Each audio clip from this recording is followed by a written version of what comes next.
pemuda hari ini pemimpin masa depan, sepertinya sudah tidak relevan. Tidak relevan, Pak. Karena pemuda hari ini, pemimpin hari ini, orang sudah terbiasa bekerja dengan gadget.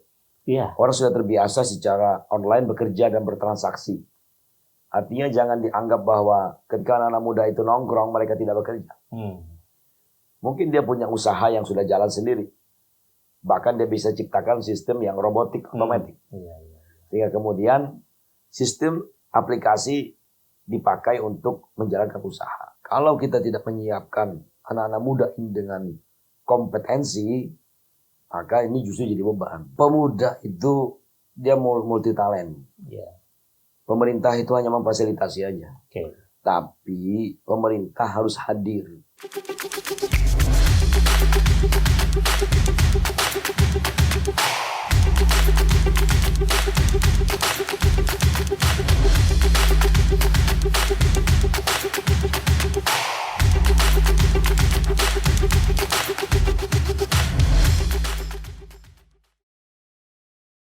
28 Oktober 1928, para pemuda dari berbagai suku bangsa di Indonesia pernah menyatakan sumpah.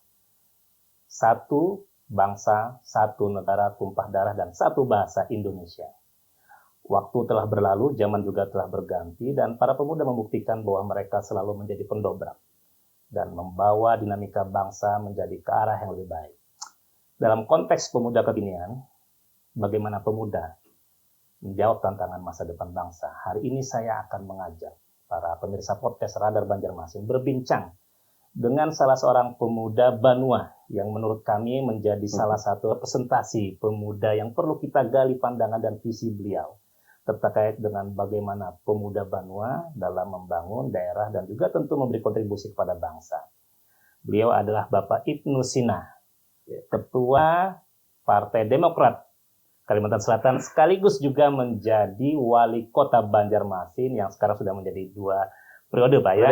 Periode kedua. Ya. Dan hari ini kita akan banyak berbincang dengan Pak Ibnu Sina di tengah situasi dan kondisi beliau yang sibuk dan mungkin sehat-sehat saja, Pak, ya, mudah-mudahan. Alhamdulillah sehat. Ya, dan kita akan banyak berbincang dan menggali lebih dalam tentang bagaimana gagasan dan visi para pemuda, khususnya ya politisi muda Banua dalam visi menuju 2024. Dan kita akan banyak berbincang. Pertanyaan pertama, Pak, kita perlu tahu dan perlu menggali lebih dalam pandangan Pak Ibnu Sina sebagai seorang tokoh muda Banua. Bagaimana relevansinya pemuda dalam kondisi kekinian di tengah hiruk-pikuk dinamika politik dan di tengah berbagai macam informasi yang begitu melimpah ruah yang sampai membingungkan publik. Di mana pemuda mengambil peran dalam kondisi dan situasi saat ini. Ya, terima kasih Pak Toto dan juga seluruh pemirsa Radar Podcast. Kalau ada istilah pemuda hari ini pemimpin masa depan, sepertinya sudah tidak relevan. Tidak relevan, Pak, ya? Karena pemuda hari ini pemimpin hari ini. Bukan pemimpin masa depan. Bukan masa depan, masa saat ini jadi banyak pemuda yang kemudian menjadi pemimpin. Kabupaten kota, iya betul, provinsi, bahkan tokoh-tokoh muda nasional banyak bermunculan. Bahwa ternyata pemuda adalah pilar masa depan dan keberlangsungan itu benar. Kalau seandainya Bung Karno mengatakan bahwa berikan kepadaku 100 pemuda, maka guncang dunia. 10 pemuda kita akan cabut Gunung Semeru dari akarnya itu. Mulut kita sangat lemah. Mohon maaf nih suaranya agak kurang ini karena dari tadi pagi sudah teriak-teriak. Ini menunjukkan bahwa Pak Wali memang orang muda yang punya spirit dan semangat luar biasa. Iya, tadi pagi melepas 1000 orang anak muda. Oh iya anak muda juga untuk mengikuti Popnas ya, Porprov ya di Kandangan. Sulawesi Selatan. Iya. Kontingen Banjarmasin. Ketua KONI beri semangat biar tetap juara umum. Sampai hilang suaranya, Pak. Kemudian lanjut lagi tadi dengan memberikan penyuluhan tentang diskriminasi jangan sampai terjadi bagi anak-anak muda kita di SMA 8. 1000 orang juga. 1000 orang juga. Saking semangatnya saya melihat beberapa pemuda itu sampai teriak-teriak pas habis suara. Ya patut berbangga lah Banjarmasin punya pemimpin yang masih spirit muda gitu ya. Momentum Sumpah Pemuda itu refleksi bagi kita untuk kemudian evaluasi kembali bahwa ternyata peran pemuda itu sangat penting dalam sebuah bangsa yang memberikan investasi terbaik bagi sebuah kebangkitan ke depan. Maka bangsa yang berinvestasi di anak-anak muda, mereka yang akan menjadi pemimpin di masa yang akan datang. Oke.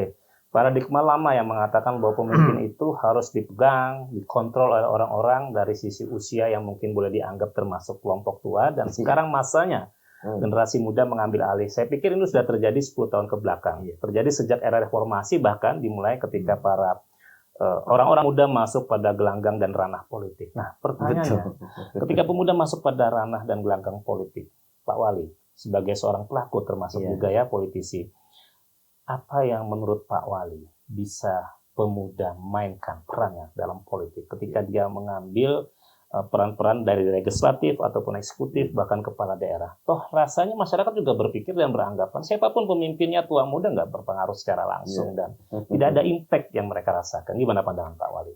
Tapi satu hal yang saya yakini bahwa pemimpin muda itu lebih progresif. Iya. Lebih banyak berani mengambil kebijakan-kebijakan yang terobosan-terobosan begitu. Walaupun tidak menafikan bijaknya orang tua. Iya. Tapi semangat orang muda itu tentu berbeda. Sebuah kota yang dipimpin oleh pemuda dan yang dipimpin oleh orang yang lebih tua, itu dinamika kotanya juga berbeda-beda. Nah makanya pemuda dan orang tua ini harus bersinergi. Artinya ada pepatah yang harus kita pegang teguh bahwa kita harus menghormati yang tua dan menyayangi yang muda. Dan kemudian pemuda itu ketika diberi kesempatan, dia akan explore potensinya. Karena muda itu kan, muda itu ada kekuatan. Yang kemudian, ibaratnya kalau kita tiap malam kena beguringan aja masih sanggup. Iya, betul. Secara fisik masih kemudian kuat. Secara fisik masih kuat. Kemudian visi masih jauh ke depan. Dan ada tanggung jawab yang harus dia emban bahwa ketika dia diberikan kepemimpinan amanah, dia harus lebih baik dibandingkan dengan pendahulu-pendahulunya. Oleh karena itu, kami meyakini bahwa pemuda adalah sumber mata air kebangkitan sebuah bangsa. Bicara kebangkitan, Pak, kaitannya dengan konteks kebangsaan. Mungkin kita persempit dalam konteks di Banua saja, di daerah. Apa sih di ruang publik yang bisa diambil perannya oleh pemuda, terutama dalam konteks dan relevansinya sekarang ketika pemuda dipandang dan dilihat lebih banyak menjadi orang-orang yang menikmati dan sangat enjoy dengan dunia mereka, nongkrong di kafe, kemudian style dengan fashion mereka, boleh dibilang dengan gaya hedonis mereka cenderung menikmati hidup tanpa berpikir bagaimana visi ke depan. Jangankan visi Banua daerah, tetapi visi terhadap masa depan juga banyak pandangan dan pendapat yang mengenai pemuda sekarang nggak seperti itu. Gimana Pak? Ruang-ruang apa yang bisa dimainkan? Ini generasi Z sekarang ya? Iya, betul. Kita dengan generasi X, Y, X, Y. Generasi Bobby Boomer, orang tua kita. Nah, generasi Z ini dia hidup dengan zaman yang berbeda dengan situasi kita. Harus paham situasi revolusi industri misalnya. Orang sudah terbiasa bekerja dengan gadget. Orang sudah terbiasa secara online bekerja dan bertransaksi. Artinya jangan dianggap bahwa ketika anak muda itu nongkrong, mereka tidak bekerja. Mungkin dia punya usaha yang sudah jalan sendiri. Bahkan dia bisa ciptakan sistem yang robotik, otomatis. Sehingga kemudian sistem aplikasi dipakai untuk menjalankan usaha. Itu bisa terjadi. Makanya orang-orang kaya dunia sekarang itu ya anak-anak muda yang kemudian concern ke IT. Jadi kalau dulu misalnya kita harus jungkir balik bekerja menghasilkan pendapatan sekian, hari ini mungkin dalam beberapa transaksi menit anak-anak muda bisa menghasilkan pendapatan yang sangat-sangat besar, walaupun juga harus ada dipandu. Jangan sampai nanti ini lepas kontrol. Ada juga yang memang belum siap untuk pada posisi itu. Dia harus diperkuat. Ini dia fundamental keyakinan. Oke. Apakah dari aspek agama, aspek moralitas. Ya, kemudian juga yang paling penting adalah jika kita ingin berperan, memang kita harus punya kompetensi. Kompetensi itu harus diasah, diasah dan dikembangkan. Jangan sampai nanti kemudian anak-anak muda kita tidak punya kompetensi, justru bonus demografi menjadi beban. Bonus demografi menjelang 100 tahun usia kemerdekaan Indonesia tahun 2045 nanti itu puncak bonus demografi. Kita harus belajar dari Jepang dan Korea. Karena Jepang berhasil dalam demografinya, kemudian menjadi bangsa yang maju. Korea menyusul setelah itu, bonus demografinya tahun 1990-an, dan dia berhasil kemudian secara teknologi memimpin, bahkan melampaui Jepang. Oleh karena itu memang pembelajarannya adalah bahwa kalau kita tidak menyiapkan anak-anak muda ini dengan kompetensi, maka ini justru jadi beban. Makanya Cina kan berprinsip begini. Kalau di perusahaan bahwa jumlah penduduk yang banyak itu menjadi beban. Tapi Cina tidak. Jumlah penduduk yang banyak adalah aset. Justru ketika diintroduksi soal kompetensi, maka yang besar ini kemudian ketika bisa berproduksi, maka aset yang luar biasa. Jadi sumber daya. Jadi sumber daya. Jadi penduduk besar bukan beban, tapi justru aset untuk berproduksi. Makanya misalnya kayak Banjarmasin. Banjarmasin ini kan 700.000 penduduknya. Luas wilayah hanya 98,46 km, 100 km persegi lah. Coba bayangkan kemampuan anak muda Kota Banjarmasin dari aspek UMKM-nya, aspek ekonomi kreatifnya, ya kan, kemudian transaksi yang terjadi di kota ini, kapasitas fiskal Kota Banjarmasin jauh melampaui kapasitas fiskal kota-kota lain di Pulau Kalimantan, termasuk juga di Kalimantan Selatan. Padahal tempat ya ukurannya hanya 100 km persegi. Sama seperti Singapura kan. Betul. Singapura itu ya perbandingan satu negara dengan 2 jam kita naik MRT aja udah keliling Singapura. Tetapi pintu gerbang ekonomi, pintu gerbang keuangan, ya semua lewat. Padahal negara kecil. Pak Wali, dalam kapasitas sebagai kepala daerah Kota Banjarmasin, Pak Wali memandang dan melihat seperti apa dalam konteks bagaimana mendorong pemuda di Kota Banjarmasin agar bisa menyiapkan diri menyongsong bonus demografi itu. Ini persoalannya kan bukan di pemuda. Ketika pemudanya siap, tapi infrastruktur, daya dukung, sarana prasarana, sistem dan lain sebagainya atau kebijakan-kebijakan itu tidak mencoba untuk mengakomodir bagaimana pemuda ini bisa tampil. Gimana Pak Wali? Pemuda itu dia multi talent. Pemerintah itu hanya memfasilitasi aja. Tapi pemerintah harus hadir. Saya sering sampaikan soal kolaborasi pentahelik. Pentahelik. 5 aspeknya harus berkolaborasi. Jadi A, B, C, G, M-nya ini harus jalan. Akademisi, pendidikan. Ya di sana juga banyak anak-anak muda yang bisa berkontribusi. Ada guru-guru besar yang punya kapasitas, kemampuan, ilmu yang mumpuni. Nah kemudian yang kedua, bisnis, dunia usaha.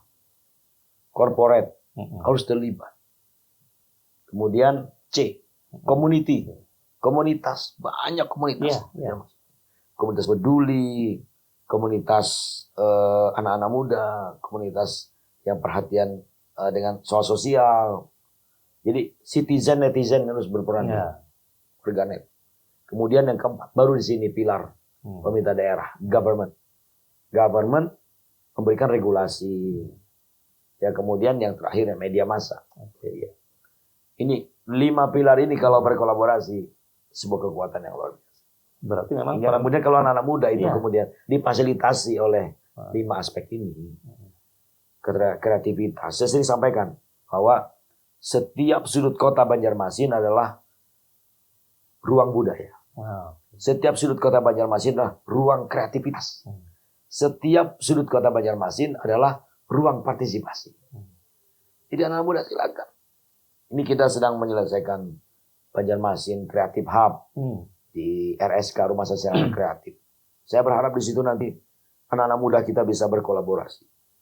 Anak-anak muda, Gen Z, Gen milenial, udah para pelaku ekonomi kreatif, 17 subsektor ekonomi kreatif dari film, fotografi, ya kuliner, kriya, ya kemudian musik dan lain sebagainya. Ayo, coba kolaborasi di situ sehingga kemudian kita bisa menampilkan inilah dalam skala kota misalnya, skala kota anak-anak muda berperan, orang-orang tua juga berperan, dunia usaha berperan, media juga berperan sehingga kemudian jadilah sebuah kota dengan model kolaborasi yang menghasilkan pertumbuhan ekonomi yang bagus, kemudian tetap dengan aspek penjagaan ala Bushido Jepang misalnya, ya dengan warisan-warisan lama, nilai-nilai budaya yang tetap terpelihara, tapi kemajuan tetap diraih. Oke, Pak Wali, diantaranya. Memandang visi ke depan terkait dengan bagaimana membangun Banjarmasin, Kalimantan Selatan. Pemuda selalu dipandang menjadi sosok yang dinilai kontribusi dan perannya juga masih minim. Walaupun sebenarnya secara realitas fakta empiriknya banyak sekali sudah ruang-ruang yang diinikan. Ada pandangan-pandangan seperti itu.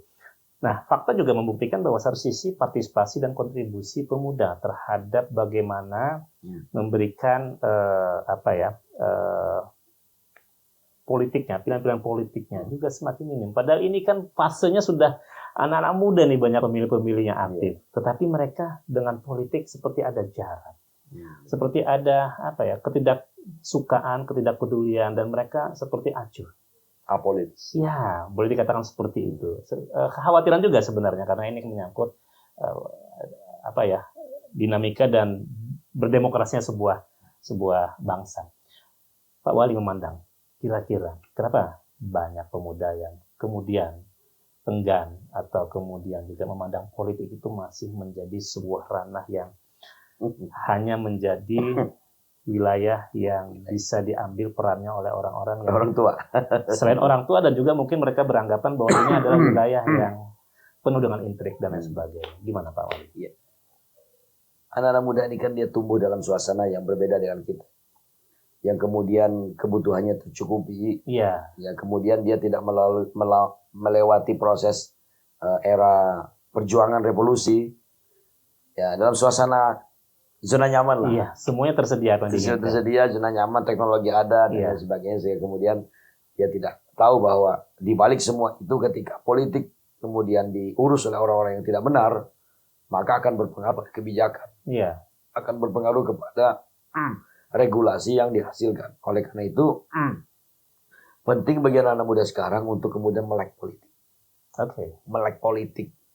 Bahwa anak-anak muda juga harus berperan memberikan kontribusi pemikiran yang kalau kita tidak tanya mereka kita tidak tahu, ya kan, kita tidak tahu apa sih maksud mereka. Nah makanya penting untuk menyadarkan para pemuda juga bahwa dulu kalau tidak ada desakan para pemuda, proklamasi itu tidak akan dibacakan di 17 Agustus 1945. Kalau tidak pemuda-pemuda hari itu mendesak Bung Karno. Termasuk reformasi juga. Termasuk reformasi. Yang kita jalani sama-sama kan. Iya. Kita kan 97 tuh ya ikut demo-demo. Iya. Gitu kan. Kalau anak-anak muda, mahasiswa, pemuda kemudian tidak mengambil peran itu. Oleh karenanya melalui politik, melalui ekonomi, melalui lembaga, melalui institusi, ayo para pemuda ambil perannya. Sehingga kemudian kita tidak menyesal kemudian di kemudian hari dan hanya bisa menyalahkan ketika misalnya tidak ada pemuda yang jadi anggota dewan, ya kan? Coba jangan salahkan nanti kebijakan-kebijakan yang dihasilkan tidak ada perspektif pemuda. Kenapa? Karena ada yang mau jadi anggota dewan. Iya. Tidak ada yang mau aktif di partai politik. Ya, semua ingin berusaha aja. Padahal harus juga dilihat bahwa partai politik itu ya di tengah carut-marutnya suasana politik seperti ini. Iya. Bagaimanapun juga partai politik itu adalah pilar demokrasi. Yang dari sana lahir pemimpin-pemimpin di semua level kepemimpinan. Terlepas dari sistem, Iya. terlepas dari budayanya. Jadi kalau kemudian para pemuda, orang-orang baik, orang-orang punya kapasitas ini tidak masuk ke partai politik, nanti yang mengisinya adalah orang yang tidak punya kapasitas. Iya. Bukan para pemuda dan juga orang yang tidak paham. Ya mungkin mencari sesuatu di situ, lalu kemudian tidak punya perspektif tentang masa depan, tidak punya perspektif bahwa kejayaan sebuah bangsa itu tanggung jawab kita semua. Sehingga kemudian ya jangan salahkan kemudian carut marut politik terus berlanjut kalau pemuda-pemuda tidak mengambil peran. Dalam setiap lintasan sejarah perjalanan bangsa ini, Iya. pemuda selalu tampil menjadi pihak yang paling pertama terdepan mendobrak kemapanan tentang sistem politik, Iya. hukum dan sebagainya yang dianggap tidak berpihak kepada masyarakat. Nah, persoalannya adalah dalam konteks kekinian, sekali lagi Pak Wali, ketika memang kita semakin lama semakin berubah, matang dan berdemokrasi, juga semakin mapan dan semakin bagus dalam pengambilan keputusan, terutama dalam politik, pemuda kemudian memberi warna. Memberi warna tentang bagaimana dinamika politik yang berubah, berkembang. Tetapi bagaimana menurut pandangan Pak Wali? Percayakah publik terhadap pemuda? Ketika mereka mencoba mengambil peran-peran itu, ketika mereka ingin menunjukkan bahwa kami mampu memimpin bangsa ini, kami mampu memimpin daerah ini. Kira-kira gimana nih Pak Wali dalam pandangan sebagai seorang politisi? Kita bicara akan lebih banyak ke politik nih sesi ini. Jadi begini, masyarakat juga makin dewasa. Bahwa pemuda itu kalau diberikan kesempatan, ibarat kuncup kan mekar jadi bunga. Ibarat ada misalnya kemampuannya itu akan terus berkembang, kemudian potensi dirinya keluar. Asalkan diberi kesempatan. Asalkan diberi kesempatan. Oke. Dan tapi kesempatan kalau itu kan terbuka lebar aja kan? Kesempatan itu terbuka lebar. Kalau kemudian kesempatan ini tidak diambil oleh pemuda, lagi-lagi pasti akan diisi oleh orang lain. Makanya perlu itu kepedulian dan juga kapasitas. Ayo tingkatkan kapasitas diri kita, kompetensi kita. 4 kuadran kompetensi itu harus terisi semua. Jangan sampai kita kemudian ada yang bolong-bolong. Kita harus punya kemampuan untuk skill, life skill. Kita harus punya kemampuan berkomunikasi.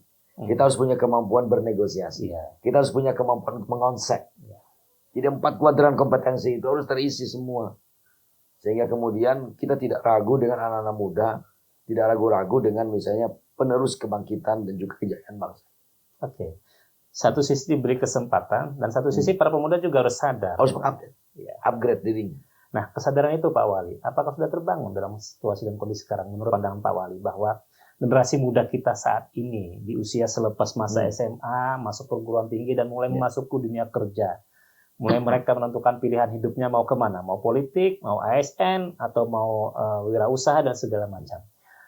Punyakah mereka kesadaran dan pemikiran bahwa kami ini kita orang muda harus selalu mengupdate semua kompetensi-kompetensi itu? Atau mereka sekarang malah justru banyak larut dengan dunia? Memang apa istilah bahasa yang pasnya? Sunatullahnya ya. Mungkin sunatullahnya memang ada yang berhasil, ada juga yang tidak berhasil. Ada yang peduli dan juga ada yang tidak peduli. Jadi kemudian ada anak-anak muda yang punya kepedulian, punya kesadaran, usaha tidak akan mengkhianati hasilnya pasti. Dan itu kembali pada diri mereka masing-masing. Kembali kepada diri masing-masing. Tapi kan akan didorong oleh lingkungan juga, oleh sistem pendidikan. Lingkungan pendidikan memberikan kesempatan yang sama. Banyak anak-anak muda yang kemudian berhasil dalam berusaha, belajarnya cuma dari YouTube. Iya, betul. Atau kemudian dulu profesi-profesi yang dulu tidak ada, sekarang menjadi ada. Konten kreator. Karena mereka kreatif. YouTuber dan harus kreatif. Anak muda yang di kampung-kampung itu. Betul. Coba lihat di media sosial itu. Anak muda siapa? Yang dari Afrika itu kan. Cuman bisa jadi jutawan, bisa jadi miliarder. Coba. Dan dia sukses setelah dia dipecat dari pekerjaannya. Kemudian dia kreatif dengan situasi yang terjepit, mampu menghasilkan konten yang ternyata menarik, luar biasa. Mungkin tidak terlalu berat tema-temanya, tetapi manusia hari ini membutuhkan juga refreshing, membutuhkan juga sesuatu yang out of the box, yang di luar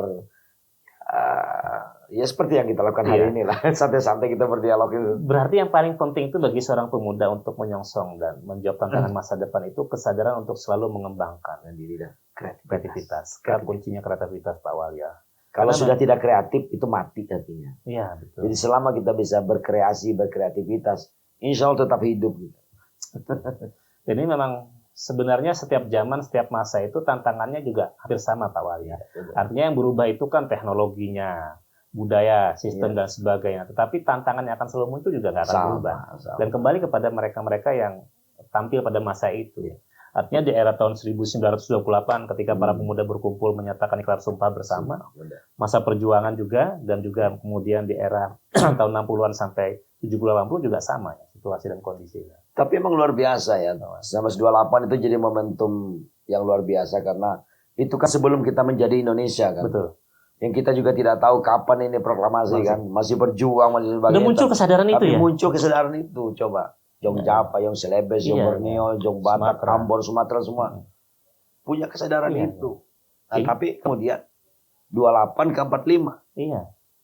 Ya kan itu jeda waktu yang saya kira cukup untuk kemudian ketika kesadaran muncul 15 tahun kemudian, 20 tahun kemudian muncul sebagai sebuah kekuatan yang luar biasa. Iya. Sejarah perjalanan bangsa ini dibuktikan dengan selalu hadirnya pemuda dalam berbagai bidang, dalam berbagai hal, termasuk juga politik, kemudian juga bagaimana kemudian pergerakan-pergerakan dan sebagainya. Dan cukup banyak sekarang ya di benua kita, Pak Wali, para pemuda yang tampil menjadi kepala daerah. Iya betul. Iya kan, Pak saya Wali. Dulu gini, saya ini anggota dewan termuda dulu. Iya. Dulu waktu pertama kali masuk politik jadi anggota dewan. Dan kebetulan ya bisa 3 periode berturut-turut sebagai anggota DPRD Provinsi Kalimantan Selatan, dan saya dilantik di usia 28 tahun. Kemudian ya anggota Dewan Termuda, ya siapa sempat berpikir saat itu, kemudian 12 tahun kemudian saya menjadi ikut dalam pemilihan wali kota, dan saat ini juga diberikan amanah, bahkan di periode kedua ini. Periode kedua. Pak Wali, tantangannya Pak Wali menjadi sebagai kepala daerah dibandingkan menjadi sebagai seorang legislatif, karena Pak Wali udah pernah merasakan itu. Betul. Apa yang paling berat? Yang paling berat itu sebetulnya di keluarga. Keluarga dari diri sendiri ya. Harus dikondisikan terlebih dahulu. Untuk siap ketika berpolitik itu kan pasti akan ada caci maki. Orang yang suka tidak suka, like and dislike, resiko. Misalnya apalagi kalau soal isu-isu korupsi itu kan, kalau kita tidak bisa menenangkan yang di rumah ini kan. Kesiapan mental yang paling penting. Mentalitas. Karena Pak Wali siap belum tentu misalnya di rumah siap. Membaca berita misalnya Pak Wali, mendengar informasi yang berseliweran di medsos. Kan, kalau kita menghadapi persoalan seberat apapun, kalau di rumah itu mendukung, ya kan, mendukung artinya memberikan support dan sebagainya. Insya Allah seberat apapun persoalan itu siap kita hadapi. Tapi kalau sudah di rumah aja udah masalah lagi kan gitu, jadi persoalan itu. Nah makanya memang ketahanan keluarga itu penting. Anak-anak yang tadi yang ulun sebutkan, yang berprestasi tadi itu pasti lahir dari keluarga yang memberikan kesempatan yang seluas-luasnya untuk mengembangkan dirinya. Walaupun mungkin dari keluarga kaya ya, yang kemudian semua tersedia, tetapi orang tuanya mau ciptakan dalam keluarga bahwa engkau harus mandiri. Engkau harus punya kemampuan sendiri. Jangan bangga dengan orang tuamu saja. Jangan bangga dengan kekayaan harta orang tuamu saja. Itu insya Allah mereka. Makanya generasi-generasi pengusaha-pengusaha yang bisa meneruskan dari generasi kakeknya ke orang tuanya, ke anaknya. Ya, sebuah usaha itu kan pasti akan diukur keberhasilannya, keberlanjutannya. Apakah bisa sampai 100 tahun. Sampai 1000 tahun usaha itu bertahan. Ketika misalnya generasi kedua, generasi ketiga ini tidak meneruskan. Jangan sampai orang tua yang habis-habisan bekerja, anak yang menikmati, ya kan? Kemudian generasi cucu udah habis, ya kan? Habis semua kekayaan orang tua. Kenapa? Karena tidak ada keberlanjutan. Sustainable generation. Artinya generasi yang terus berlanjut. Saya kira itu penting untuk kemudian kita memberikan situasi, suasana dan kondisi lingkungan yang kondusif supaya kreativitasnya tetap terjaga, artinya moralitas juga terjaga, kemudian tanggung jawabnya juga penting, tanggung jawab. Banyak orang pintar tapi tidak punya etika. Betul. Moralitas itu penting, ya kan? Mempertahankan integritas itu penting, harga diri dan sebagainya itu penting. Itu juga yang perlu diingatkan. Dan prinsip ini yang sudah mulai luntur sepertinya, yang tidak harus diingatkan terus. Ya. Dan itu menjadi tugas kita bersama, tugas bersama. Tidak hanya menjadi tugas pemerintah, tapi yang paling utama di keluarga, lingkungan sekitar, sekolah juga termasuk, Pak Wali. Saya itu cuma satu pesan buat anak saya. Anak ulun itu penting aja pesannya. Kamu sekolah di mana? Yang pertama, usahakan ini. Selesai dulu Qurannya. Satu. Yang kedua itu, aja. Ya, jaga kehormatan orang tua. Artinya, jangan menyupahi. Iya.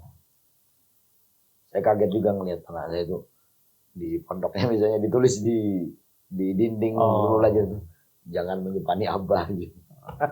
Jadi pengingat dia. Jadi pengingat dia, jangan menyupani abi. Jadi sadar bahwa dia harus bikin bangga orang tua. Artinya dia harus menjaga semuanya.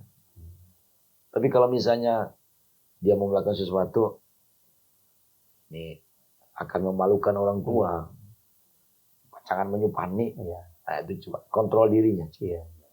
Kita ini ikhlas saja melepas anak-anak tuh kan. Karena memang sudah masanya, Pak. Memang sudah masanya. Karena memang pada akhirnya mereka akan punya kehidupan sendiri. Betul. Akhirnya Pak akan Wali, menjadi dirimu sendiri. Gitu. Pak Wali, ini pertanyaan terakhir mungkin. Saya hanya perlu jawabannya atau tidak. Dan saya sangat tertarik dengan apa yang dikatakan oleh Pak Wali tadi. Bahwa orang muda harus mengambil peran. Ketika kebaikan itu diabaikan oleh orang-orang yang memiliki kapasitas, integritas, kompetensi. Yang kemudian tidak ada yang peduli. Nah, pertanyaan saya cuma satu. Pak Wali sudah 2 periode menjadi wali kota. 2024 di depan mata. Ya atau tidak? Pak Wali akan maju nanti pada gelanggang politik Pilkada Gubernur Kalimantan Selatan. Saya hanya perlu jawabannya atau tidak. Karena biasanya politisi ini paling pintar.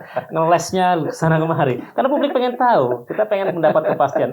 Karena bagaimanapun Pak Wali, publik harus mendapatkan kepastian bahwa siapa nanti calon pemimpin yang akan membawa mereka ke arah lebih baik. Semua tentu memiliki kekurangan dan kelebihan. Semua tentu memiliki catatan-catatan sendiri. Tapi ketika publik tahu siapa yang akan menjadi pilihan mereka dan sudah mendapatkan sejak awal kan, mereka akan memiliki keyakinan. Dan kita pengen mendengar langsung melalui podcast ini. Kebetulan politik itu kan bukan matematik. Jawabannya ya atau tidak. Gitu. Tapi untuk kali ini kita hanya mendengar arah politiknya Pak Wali. Iya. Tentu jangan berdiplomasi Pak Wali. Kalau ada kesempatan. Ya. Ada kesempatan. Selalu bahas itu yang keluar ya bagi seorang politisi. Kesempatan. Dan peluang itu ada. Memang itu udah karir memang begitu kan. Iya.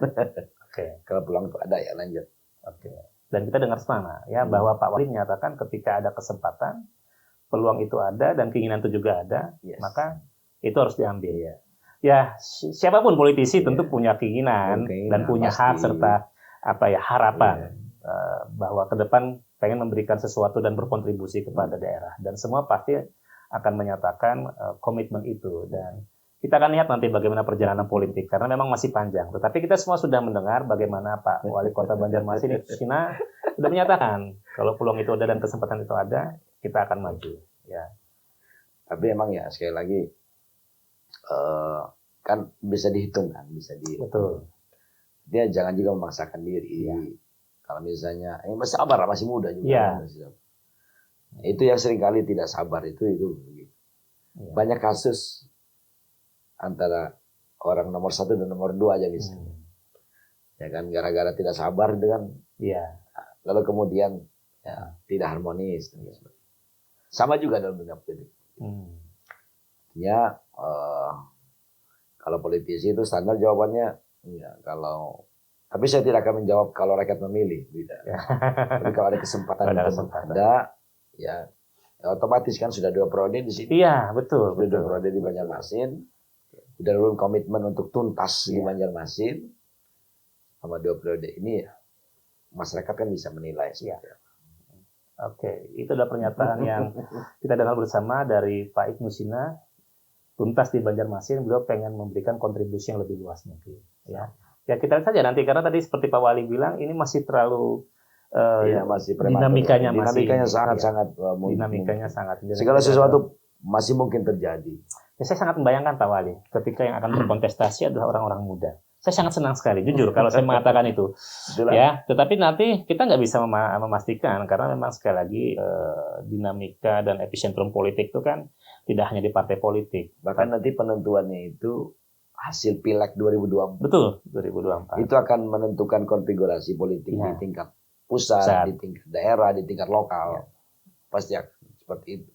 Ya, kalau kita bicara politik, kayaknya sesi ini nggak bakal cukup, karena nanti akan terlalu luas. Tapi kita hanya menggali pandangan seorang Ibnu Sina yang menjadi politisi Banua, pernah menjadi wakil rakyat selama 3 periode dan juga menjadi wali kota untuk kedua kalinya. Dan punya visi, misi, mimpi, gagasan yang ingin diwujudkan. Bagaimana peran pemuda di Banua bisa memberikan kontribusi yang nyata, terutama bagi Kalimantan Selatan ya Pak Wali ya. Ya, alhamdulillah kalau Kota Banjarmasin kan sudah jadi kota layak pemuda. Ya. Kota layak pemuda kategori Madya dulu. Dan itu kita terima dari Menpora. Saat itu artinya ruang-ruang bagi para pemuda itu ada perannya di kota itu. Itu yang paling penting. Artinya pemerintah daerah memberikan kesempatan kepada para pemuda untuk berpartisipasi dalam pembangunan kota Banjarmasin. Itu yang kemudian dihargai. Sehingga kemudian jangan sampai kreativitas anak muda itu tidak didukung oleh pemerintah. Ya kan? Bahkan berhadapan-hadapan antara pemuda dengan pemerintah daerah, enggak. Kita ini sama-sama. Saya merasakan itu Pak Wali. Denyut kehidupan dan ruang-ruang publik bagi pemuda di Banjarmasin itu sangat terasa sekali.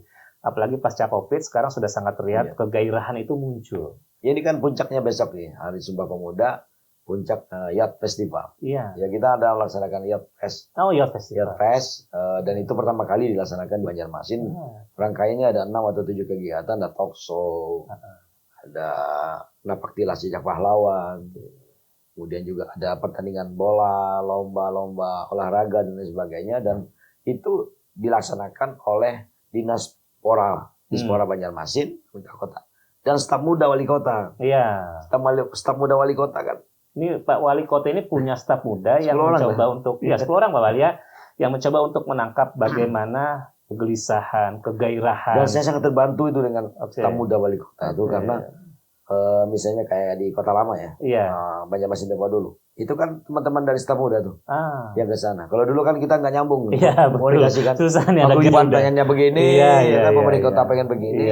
Tapi dengan mereka nongkrong di situ sambil ngopi di situ, usulnya begini-begini. Gerbangnya Banjarmasin tempat dulu itu bukan yang diusulkan oleh Pemko. Itu yang diusulkan oleh teman-teman semua. Anak-anak muda kita. Anak muda. Kemudian kami hanya menawarkan, gimana kalau di sini dibikin trotoar yang bagus? Tapi tidak mau rubah suasana kan Pak? Yang penting kan drainase ada, trotoar bagus. Setuju kita kerjakan. Kalau mereka nggak setuju kita tidak kerjakan. Memang sudah sepantas dan sepatutnya perspektif pembangunan itu juga harus memperhatikan generasi yang bakal menikmati. Karena nanti kan mereka juga yang akan mengambil peran itu Pak Wali. Saya sepakat dengan itu Pak Wali. Ini contoh sederhana. Desain pintu gerbang Banjarmasin tempo dulu atau Kota Lama. Kita menawarkan begini, mereka nggak setuju. Kami anaknya kayak ini. Saya pikir sebuah dialogis yang sangat sangat terbuka dalam bagaimana menangkap suara-suara anak muda dalam berkontribusi memberikan pandangan terhadap pembangunan Kota Banjarmasin. Mungkin ini pesan saya, bukan saya sih Pak Wali, tapi harapan sih. Saya pikir ini harapan ya, karena kita orang Medan menangkap bagaimana kegelisahan masyarakat dari berbagai macam komentar yang muncul. Bagaimana ke depan Banjarmasin ini bisa lebih maju, berkembang, tapi tentunya tidak meninggalkan nilai-nilai etik dan prinsip-prinsip budaya Banjarnya sendiri. Menjunjung tinggi adab di atas segalanya mungkin Pak Wali ya. Iya, itu sudah menjadi keharusan. Apalagi visi Banjarmasin Mbak Iman kan sudah kita sosialisasikan. Terkait misalnya Mbak Iman Barasi Wan Nyaman. Mbak Iman itu sendiri kan kita sempurnakan seperti tema-tema yang kita laksanakan pada hari jadi Kota Banjarmasin yang ke-496 tahun Iya, kemarin. iya. Banjarmasin Mbak Iman, Mbak Untung, Mbak Tua. Itu kan doa kuitan Iya, kita. betul, betul. Itu kan nilai-nilai Iya, orang Banjar Bahari. Doanya, oh nak mudahan nikah Mbak Untung, Mbak Iman, Mbak Untung, Mbak Tua. Nah itu kan pesan orang tua kita Bahari. Artinya apa? Kemajuan Kota Banjarmasin tetap memperhatikan aspek-aspek nilai-nilai dasar, nilai-nilai yang sangat-sangat transendental dan budaya Banjar, kearifan lokal yang sangat relevan kemajuan sebuah kota. Makanya itu menjadi doa, ya kan? doa sekaligus harapan Pak Wali. Iman Mbak Tua. Baik Pak Wali. Itu sudah sempurna, sudah itu. Iya, luar Artinya biasa. Mbak Iman orangnya, warganya kan, Iya. bersiwan nyaman. Mbak Untung usaha. Ya kan, pulih dari pandemi. Iya, Bangkit lebih kuat. iya. Ya kan? Pulih lebih cepat, bangkit lebih kuat. Lalu kemudian Mbak Tuah. Iya. Berkah. Tuahnya para alim ulama. Tuahnya cendik-cendikia. Ya. Tuahnya para mubalik, para habaib, para ustaz dan ustazah, tokoh-tokoh agama. Dan juga tuah serta berkahnya doa-doa orang-orang tua kita. Ya, artinya Banjarmasin, Itu sudah. Banjarmasin tidak tercerabut dari nilai-nilai filosofis yang paling hakiki dari tradisi Banjar, ya. Sisi Banjar, apa ini kota sungai, Iya. kan Betul Pak Wali. peradaban sungai, budaya-budaya sungai kita. Makanya pembangunan sekarang kan normalisasi sungai harus ditingkatkan. Tolong bangunan jangan menutup sungai. Rumah panggung, ya kan. Kemudian kalau ada saluran drainase atau sungai-sungai, saka, handil yang tertutup, ayo kita hidupkan lagi. Karena apa? Kalau kita lihat Kota Banjarmasin itu kan seperti jaringan urat nadi. Iya, Peta sungai kita terkoneksi Pak Wali. terkoneksi semua. Satu sama lain. 290 sungai dan anak sungai. Seperti urat nadi, karena memang sungai adalah urat nadi kehidupan bagi warga kota Banjar. Pak Wali, luar biasa bincang-bincang kita kali ini, dari bicara tentang prinsip-prinsip dan filosofi serta pandangan Pak Wali sebagai seorang tokoh muda Banjar. Kita berdiskusi juga tentang bagaimana visi Banjarmasin ke depan. Dan pastinya tadi kita berbincang dan mendengar langsung bagaimana Pak Wali secara pribadi menyatakan orang muda harus mengambil setiap kesempatan. Ya, ketika ada peluangnya, Ada pulang ambil. Dan itu adalah spirit yang mencirikan seorang pemuda.